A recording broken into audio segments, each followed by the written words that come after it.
কেমন হবে যদি একটা বিমান টেক অফ করার পর হঠাৎ মাঝ আকাশ থেকে গায়েব হয়ে যায় এবং ৩৭ বছর পর আবারও সেই বিমানটি কোনো এক এয়ারপোর্টে ল্যান্ড করতে দেখা যায়? ঘটনাটি হয়তো আপনার বিশ্বাস নাও হতে পারে, কিন্তু ফ্লাইট ৯১৪ এর সাথে ঠিক এমনটাই ঘটেছিল। এটি কোনো সাধারণ ঘটনা নয়, বরং এমন একটা ঘটনা যা সমগ্র বিশ্বকে হতবাক করেছিল। আমরা কথা বলছি Douglas DC-4 pan American flight ৯১৪ এর, যা ২রা জুলাই ১৯৫৫ সালে নিউ ইয়র্ক থেকে মায়ামির উদ্দেশ্যে রওনা হয়েছিল, কিন্তু কখনও সেটি তার গন্তব্যে পৌঁছায়নি। সকাল তখন ৭টা। নিউ ইয়র্কের লাগুয়ার্ডিয়া বিমানবন্দরে আস্তে আস্তে ভিড় জমতে শুরু করেছিল। যাত্রীরা বোর্ডিং করতে ব্যস্ত ছিল। কেউ কেউ বোর্ডিংয়ের পর বিমানে ওঠার প্রস্তুতি নিচ্ছিলেন, আবার কেউ কেউ বাইরে দাঁড়িয়ে কথাবার্তা বলছিলেন। ফ্লাইটটিতে মোট ৫৭ জন যাত্রী এবং ৪ জন ক্রু সদস্য ছিলেন, এবং সব কিছু স্বাভাবিক ছিল। বিমানটি ক্যাপ্টেন সিজি টেলর চালাবেন, এবং তিনি তার আসনে বসে সব কিছু পরীক্ষা করছিলেন। এটি একটি সংক্ষিপ্ত এবং স্বাভাবিক ফ্লাইট ছিল, যার গন্তব্য ছিল ফ্লোরিডার মায়ামি, আর সেটি মাত্র ৩ ঘণ্টার মধ্যে সেখানে পৌঁছানোর কথা ছিল।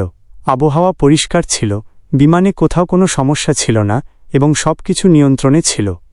ফ্লাইটটি সকাল ঠিক ৯:৫৫ উড্ডয়ন করে, এবং কয়েক মিনিটের মধ্যেই এটি নিউ ইয়র্কের উঁচু ভবনগুলোকে পেছনে ফেলে আটলান্টিক মহাসাগরের উপরে পৌঁছে যায়।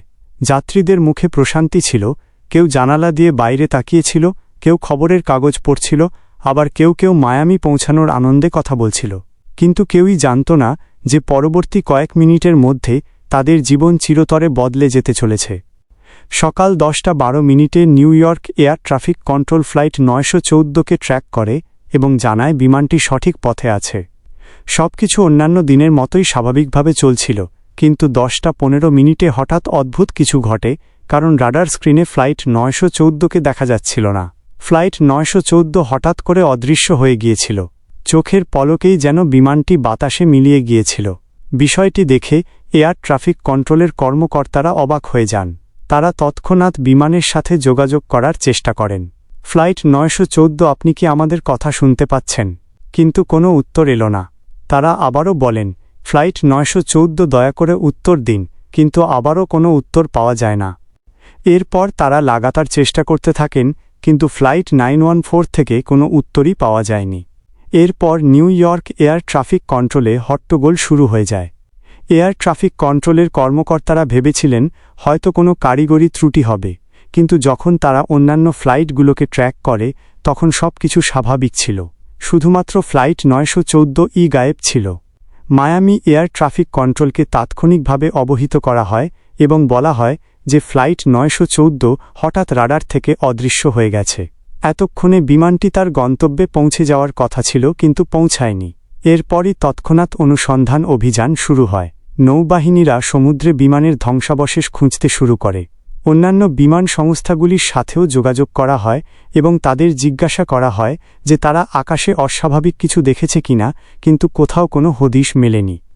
অনেক খোঁজাখুঁজি করেও যখন কোনো হদিশ পাওয়া যায় না, তখন প্যান আমেরিকান এয়ারলাইন্স একটি বিবৃতি জারি করে যে ফ্লাইট ৯১৪ ৫৭ জন যাত্রী আর ৪ জন ক্রু সদস্য নিয়ে রহস্যজনকভাবে নিখোঁজ হয়ে গেছে।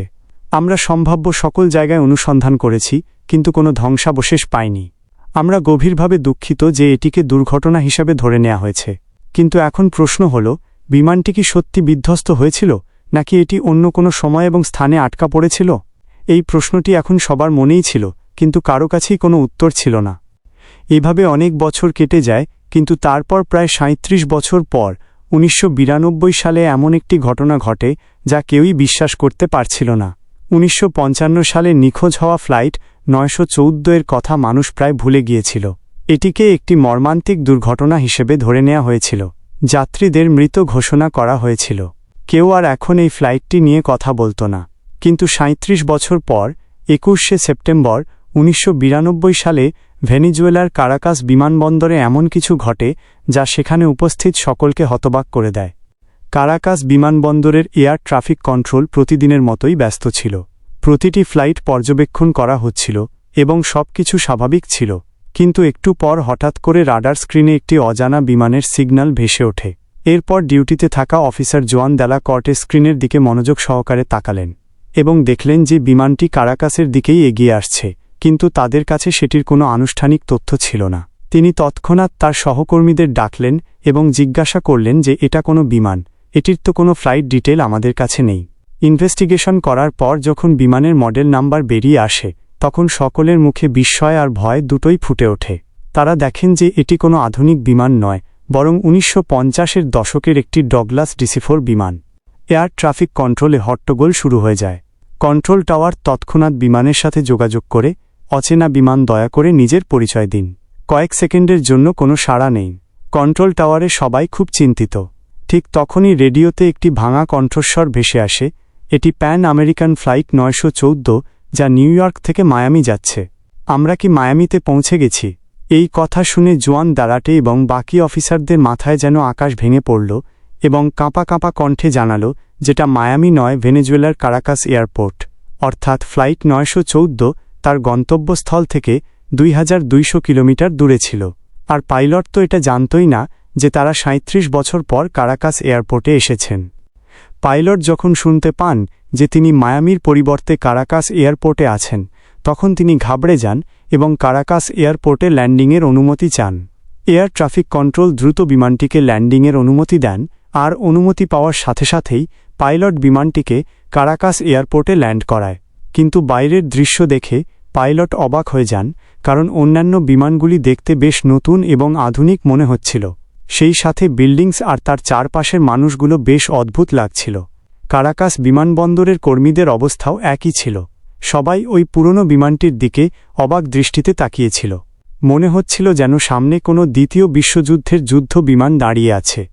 পাইলট যখন বিমানবন্দরের ট্রাফিক কন্ট্রোল টিমের সাথে কথা বলেন, তখন তিনি জানতে পারেন যে সে 1992 সালে এসে পড়েছে। এই কথা শুনে পাইলট হতবাক হয়ে যায়। তিনি মানতেই পারছিলেন না যে তিনি যে বিমানটিতে বসে আছেন সেটি আজ থেকে 37 বছর আগে 1955 সালে টেক অফ করেছিল। এই কথা শোনা মাত্রই পাইলট বিমানের ইঞ্জিন চালু করে দেয় এবং তৎক্ষণাৎ সেখান থেকে উড্ডয়নের সিদ্ধান্ত নেন। শেষবার যখন তিনি সেখান থেকে চলে যাচ্ছিলেন, তখন তার হাতে একটি ফাইল ছিল এবং সেই ফাইল থেকে একটি কাগজের টুকরো পড়ে গিয়েছিল, আর এরপর বিমানটি টেক অফ করেছিল। যদিও বিমানবন্দরের কর্মীরা বিমানটি থামানোর অনেক চেষ্টা করেছিলেন, কিন্তু ক্যাপ্টেন কারও কথা শোনেননি। কন্ট্রোল টাওয়ারের কর্মকর্তারা রাডারে বিমানটিকে ট্র্যাক করার চেষ্টা করেন, কিন্তু কয়েক সেকেন্ড পর বিমানটি আবারও অদৃশ্য হয়ে যায়।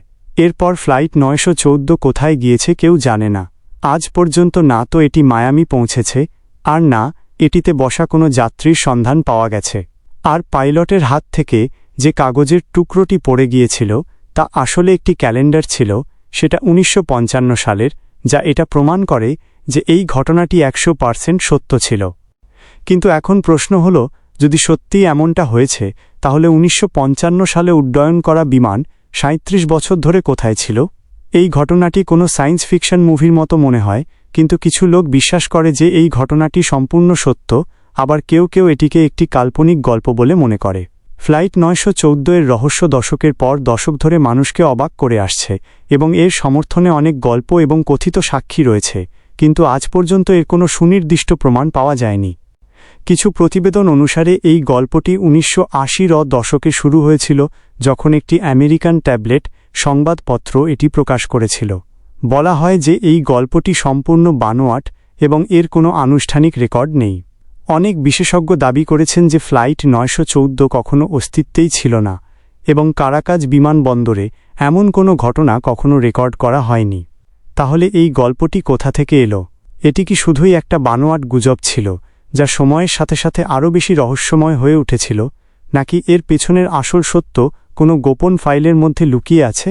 সত্য কি কেউ জানে না, কিন্তু একটা বিষয় নিশ্চিত, ফ্লাইট 914 এর রহস্য আজও মানুষকে অবাক করে এবং সম্ভবত ভবিষ্যতেও করবে। তবে আপনি কি মনে করেন ফ্লাইট 914 কি পৃথিবীতে আবারও ফিরে আসবে, যেমনটি 37 বছর পর 1992 সালে এসেছিল, নাকি এটা শুধুই একটা কাল্পনিক গল্প?